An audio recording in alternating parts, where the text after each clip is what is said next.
আসসালামু আলাইকুম বন্ধুরা, আজ আমি একটা কারুভি ব্র্যান্ডের ওয়াটার পিউরিফাই ক্লিন করব।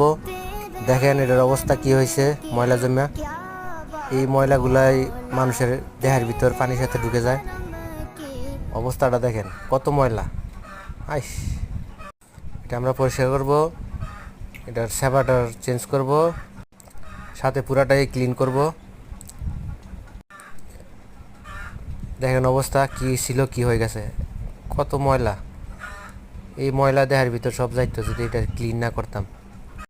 টিউবওয়েলে কোনো ময়লা নাই, কোনো আর্সেনিক নাই, এরপরও দেখেন অবস্থা কি, এত ময়লা পানির মধ্যে।